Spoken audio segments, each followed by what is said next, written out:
UPSC जिहाद, जिसको लेकर काफी बवाल हुआ। पहले 100 पर बैन लगाने की मांग की गई, लेकिन कल वो 100 हुआ। आज इसी मुद्दे पर बिंदास बातचीत करेंगे। सर, सबसे पहले तो धन्यवाद, आपने कीमती वक्त हमें दिया। तो सर, जैसे कि आपने मुद्दा उठाया है, मेरा पहला सवाल ये है कि आपके दिमाग में कैसे आया कि इस मुद्दे को उठाना चाहिए, और यूपीएससी जिहाद है क्या? देखिए, किसी भी देश को गुलाम करना है, कब्जा करना है, तो उसके तंत्र में घुसना पड़ता है। ये दुनिया भर में होता रहा है। कई देश ऐसे कब्जे में गए, वहाँ के देश गुलाम हो गए।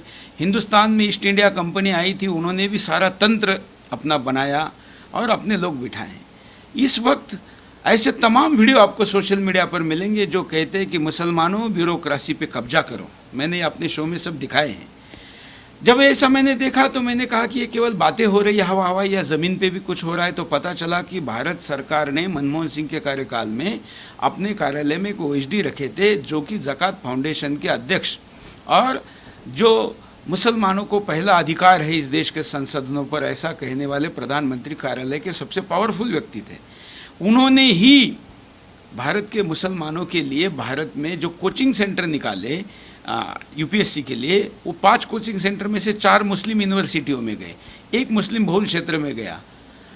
तब समझ में आ गया कि ये क्या हो रहा है। हमने तो आवाज़ तभी उठाई थी, लेकिन बाद में पता चला कि इस एग्ज़ाम में लोगों को जो बिठाया जा रहा है उसको अल्पसंख्यक मंत्रालय पैसे देता है मुसलमान के नाम पर। मुसलमान में जातीयवाद नहीं, ऐसा वो कहते हैं, अल्पसंख्यक के नाम पर पैसे लेते हैं। तो पहला आपत्ति तो यही है कि आप अल्पसंख्यक का कब तक कहोगे भाई? 30-40 करोड़ के होने के बाद भी कोई अगर जमात संख्या या समुदाय अल्पसंख्यक है तो उसको कहने वाला तो शातिर है, लेकिन मानने वाला मूर्ख है, ऐसा मैं मानता हूँ, या लाचार है, उसमें हिम्मत नहीं है। मेरे में है तो मैं इस पे प्रश्न उठा रहा हूँ। दूसरा मुद्दा है, आप एक तरफ मुसलमान होने का बेनिफिट सरकार से लेते हैं, प्रिलिमिनरी एग्ज़ाम के लिए आपको लाखों रुपए मिलते हैं, लेकिन मेरा हिंदू भाई अगर एग्ज़ाम देना चाहता है तो अपनी माँ का मंगलसूत्र बेचना पड़ता है और पिता की ज़मीन जायदाद को गिरवी रखना पड़ता है, तब जाके दिल्ली में आके धक्के खाता है। तो क्या ये भेदभाव नहीं है? क्या ये डॉक्टर बाबा साहब अम्बेडकर ने बनाए हुए संविधान और उसकी भावना की हत्या नहीं है? है। इतना ही नहीं, इसके अंदर बड़े बड़े गेम, बड़ा ऐसे सिस्टमेटिक प्लान किया गया। एक तो मुसलमान के नाम पे पैसे लिए, फिर आपने ओबीसी के नाम पे रिजर्वेशन लिया। तो हमारे हिंदू भाई का जो रिजर्वेशन है उसका 60% हिस्सा एवरेज मुसलमान ले रहा है। तो क्या इस पे आवाज़ नहीं उठानी चाहिए? तीसरा, उसके कारण उसको उम्र में ज़्यादा लाभ मिल रहा है। मतलब एक तरफ वो मुसलमान होने का फ़ायदा उठा रहा है, एक तरफ जाति का फ़ायदा उठा रहा है, और इस्लाम कहता है कि भाई कोई जाति नहीं है। तो ये क्या तंत्र है भाई? तो आप ओबीसी का फ़ायदा उठा रहे हो, फिर आपके परीक्षा का अटेम्प्ट देने का मौका आपको मिलता है 9, जनरल को मिलता है 6, उम्र का फ़ायदा आपको मिल रहा है 35 वर्ष, दूसरे को मिल रहा है 32 वर्ष, मतलब 3 वर्ष बहुत बड़े कंपटीशन एग्ज़ाम में। और उसके बाद ये ध्यान में आ रहा है कि लिखित परीक्षा में जो है उनको जितने मार्क मिलते हैं उनसे ज़्यादा मार्क इंटरव्यू में मिल रहे हैं। तो कैसे, कहाँ में से मिल रहे हैं इंटरव्यू में, क्यों दिए जा रहे हैं? फिर सबसे खतरनाक मुद्दा, परीक्षा का पेपर लिखने वाला मुसलमान, परीक्षा का पेपर देने वाला मुसलमान और परीक्षा का पेपर चेक करने वाला मुसलमान, ये चयन उर्दू भाषा के कारण सेट हो रही है। तो भाई ज़्यादा मार्क्स मिल रहे हैं, और कितने ज़्यादा मिल रहे हैं? तो भारत के इस देश में उर्दू के इतने ज़्यादा लोग ना होते हुए भी जितने स्टूडेंट यूपीएससी में बैठ रहे हैं उनमें सबसे ज़्यादा, और कई जगह तो 2 से 3 गुना ज़्यादा पासिंग का परसेंटेज उर्दू का ज़्यादा है, हिंदी इंग्लिश का नहीं है। लोग तो ऐसा मानते हैं कि इंग्लिश पढ़ने वाला बहुत होशियार होता है, लेकिन उर्दू पढ़ने वाला कहाँ से होशियार हो गया भाई? अच्छा, अगर होशियार हो गया, यूपीएससी में आपने 140% की ग्रोथ है, 140%, तो आपकी डॉक्टर में क्यों नहीं है, इंजीनियर में क्यों नहीं है, आईएम में क्यों नहीं है, बाकी जगह पर क्यों ग्रोथ नहीं है? तो ये ग्रोथ इसी जगह पर क्यों हो रही है? क्योंकि आपने पूरा तंत्र विकसित किया है। और वो तंत्र कितना खतरनाक है, खुद वो कहते हैं कि एक पुलिस स्टेशन में अगर एक मुसलमान आ जाता है तो उसका नूर बदल जाता है। सोचो कि जिलाधिकारी होगा तो क्या होगा, एसएसपी होगा तो क्या होगा। ये सब उनके वीडियो हैं। अच्छा सर, आपने देखा होगा हर कोई चाहता है कि कोई भी काम हो तो उसमें पारदर्शिता हो, लेकिन जो यूपीएससी है वो पर्दे के पीछे रहकर काम कर रहा है। ऐसे में सर क्या सोल्यूशन है कि पारदर्शिता हो जाए? देखिए, हमारे देश के प्रधानमंत्री बहुत पारदर्शिता के पक्षधर हैं और हमारी सरकार सालाना करोड़ों रुपए सूचना के अधिकार पर खर्च करती है, लेकिन उस सूचना के अधिकार में यूपीएससी नहीं आता है। चलो किसी कारण से नहीं आता, थोड़ी देर के लिए मान ले, लेकिन आप किसी के मार्क्स बढ़ा रहे हो, किसी के मार्क्स घटा रहे हो, इसको स्केलिंग कहते हो। ये स्केलिंग का फॉर्मूला क्या है, ये आप देश के सर्वोच्च न्यायालय को नहीं बता रहे। आप और मैं नागरिक छोड़िए, आप और मैं पत्रकारिता छोड़िए, देश के सर्वोच्च न्यायालय को भी वो फॉर्मूला बताने को तैयार नहीं। वो कहते हैं ये हमारी इंटेलेक्चुअल प्रॉपर्टी। इस देश के सबसे बड़े तंत्र नौकरशाही में जाने की व्यवस्था, जिस रास्ते से वो रास्ता अगर अंधियारा और भ्रम का है तो इस देश का भाग्य, सौभाग्य और भविष्य ठीक नहीं है। इसलिए उसमें इंटरव्यू बंद कर लेना चाहिए। इंटरव्यू होगा तो फेवर होगा, आज ये सरकारी कल और कोई रहेगी, तो इंटरव्यू बंद कर देना चाहिए और पूरी ट्रांसपेरेंसी सब कुछ ओपन कर देना चाहिए। अच्छा सर, आपने ये भी कहा है कि ये जो मुद्दा है ये राष्ट्रीय सुरक्षा से जुड़ा हुआ है। जो हमारे दर्शक देख रहे हैं उनको बताइए कि कैसे राष्ट्रीय सुरक्षा से जुड़ा हुआ है। ये बहुत सबसे ज़्यादा खतरनाक है। मैं किसी को 4 रोजगार ज़्यादा देने को तैयार हूँ, किसी को कुछ लाख रुपए ज़्यादा देने को तैयार हूँ, लेकिन राष्ट्रीय समझौते से मैं बिल्कुल तैयार नहीं।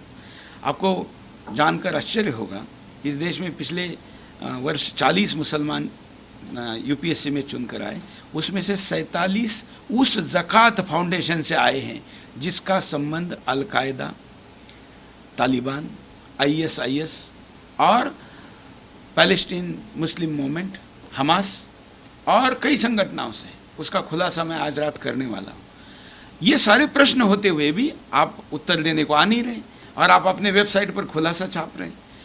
यूके में हमारे एम्बेसी पर जिन्होंने हमला किया उनसे आर्थिक संबंध जिस मदीना ट्रस्ट के हैं उसके साथ ज़कात फाउंडेशन है। तो आप मुझे बताइए, ये राष्ट्रीय सुरक्षा का मुद्दा नहीं है क्या? और पैन इस्लामिक दुनिया भर के मुस्लिम संगठनों का जो मुस्लिम एड है या पैन इस्लामिक का जो ऑर्गेनाइजेशन है, वो अगर इस ट्रस्ट के साथ जुड़ा है तो यह आदमी कल क्या करेगा? परिणाम आपने देखा। जो फैजल चुन के आया वो अभी नोबेल किसको मांग रहा है? भारत का आईएएस नोबेल मांग रहा है पाकिस्तान के प्रधानमंत्री को। यहाँ जो सेंटर पढ़ाए जा रहे हैं ना, उसमें एक सेंटर अलीगढ़ मुस्लिम यूनिवर्सिटी में, जहाँ की दीवारों पर जिना का फोटो टांगा हुआ है।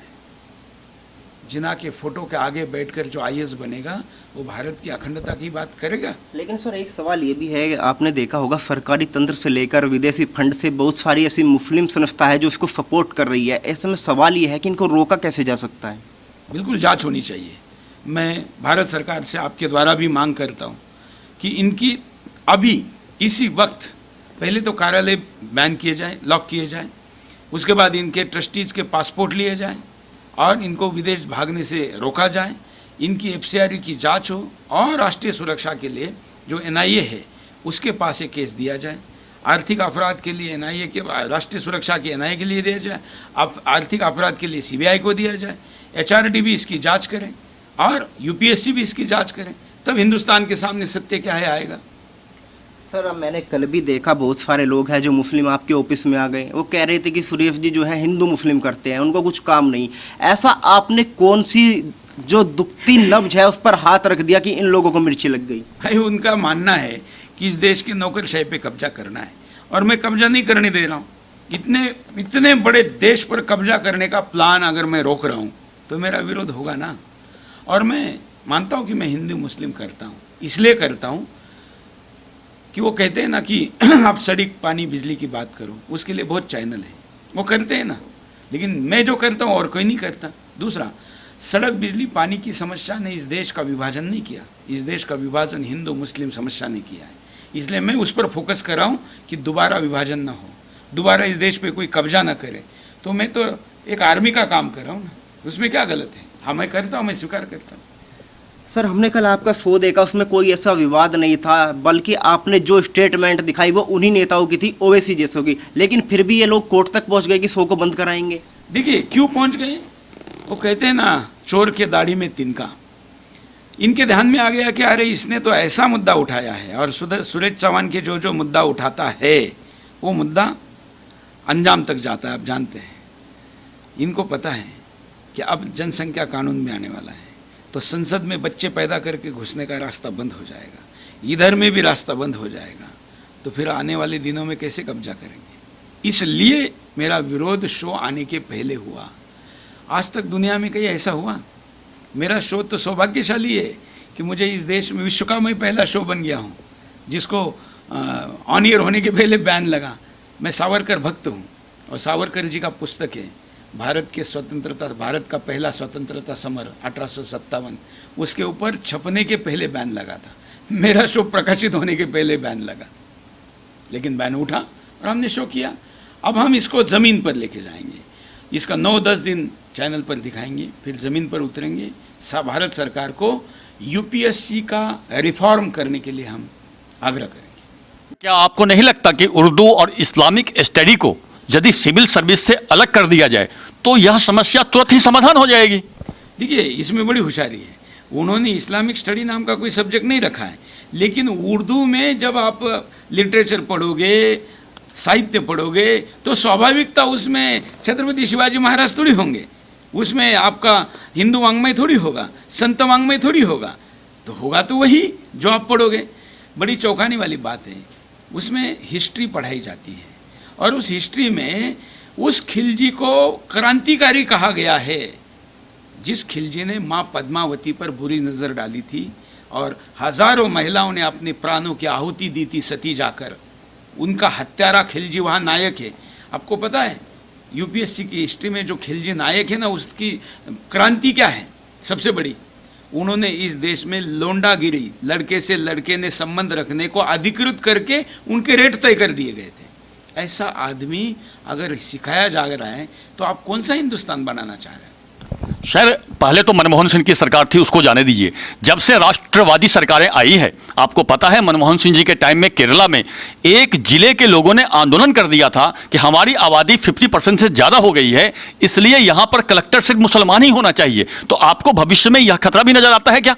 इतना ही नहीं, उन्होंने अपना झंडा बनाया, उन्होंने अपना गीत बनाया और उन्होंने अपना एजेंडा भी बनाया। जिस जिले की आप बात कर रहे हैं, खतरा नजर नहीं आ रहा है, खतरा दिख रहा है मुझे। खतरा आ चुका है। इस कैंसर का गैंग्रीन शरीर के बड़े हिस्से में पहुंच चुका है। अब दो प्रकार के लोग होते हैं। कुछ लोगों को थोड़ा दूर का दिखता है, तो जिसको नहीं दिखता ना उसको लगता है कि ये झूठ बोल रहा है, या कई लोगों को दिखने के बाद भी दम नहीं होता, मर्दनगी नहीं होती, तो जो मर्द नहीं है वो छुपने का बहाना ढूंढता है और फिर कहता है कि दिख नहीं रहा है। शुतुरमुर्ग होके नहीं चलेगा। शुतुरमुर्ग नाम का प्राणी होता है, दर्शकों जरा गूगल सर्च कर लेना। जब तूफान आता है ना, रेत का, रेगिस्तान में होता है ये, तो ये क्या करता है, अपना जो मुंडी है वो रेती में डाल देता है। इसको लगता है कि मैंने अपनी मुंडी उसमें डाल दी तो तूफान बंद हो जाएगा, लेकिन तूफान उसको लेकर चला जाता है। आज का हिंदू शुतुरमुर्ग की हरकत कर रहा है। अगर इस हरकत में जाएगा तो उसका ख़त्म होना तय है।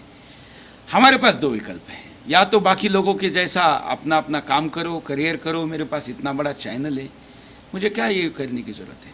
ये लड़ाई मेरी व्यक्तिगत लड़ाई नहीं है, ये लड़ाई सार्वजनिक हित की लड़ाई है। लेकिन नुकसान मैं अकेला झेल रहा हूँ, मैं तैयार हूँ, लेकिन आप लोग साथ दें। नहीं, आपको कैसे लगता है, जैसे कि ओवैसी जैसे लोग बोलते हैं कि मैं बाय चॉइस इंडियन हूं, जबकि यह साबित हो चुका है कि आज़ादी से पहले जब सर्वेक्षण हुआ था, जनमत संग्रह हुआ था, तो 90-95% मुसलमानों ने पाकिस्तान के पक्ष में वोट दिया था और यहां से सिर्फ 10% ही मुसलमान गए। तो वैसे मुसलमान जिन्होंने कि पाकिस्तान के पक्ष में वोट दिया था वो तो ऑलरेडी हिंदुस्तान में रह गए। फिर ओवैसी जैसे आदमी बाय चॉइस का नाम क्यों लेते हैं? क्या हिंदू को आंखों में धूल झोंकने की प्रक्रिया नहीं है? देखिए, वो तो धूल झोंक ही रहे हैं, ये तो उनका मेन काम है। हमें क्यों नहीं दिखाई दे रहा है कि वो धूल झोंक रहे हैं? ये मुद्दा है भाई। वो तो अपना काम कर रहे हैं ना, वो तो आपने धार्मिक कहिए, उसको सामाजिक कहिए, आपको जो नाम देना है दीजिए, उसको राजनीतिक कहिए। ओवैसी जो कर रहा है ये राजनीति नहीं है, अराष्ट्रनीति है, ठीक है ना? इसलिए हमें तो राजनीति नहीं, राष्ट्रनीति करनी है। धन्यवाद सर। ये थे हमारे साथ सुरेश चौहान जी, हिंदू हृदय सम्राट। हम इनका तहे दिल से स्वागत करते हैं, अभिनंदन करते हैं। नमस्कार। नमस्कार।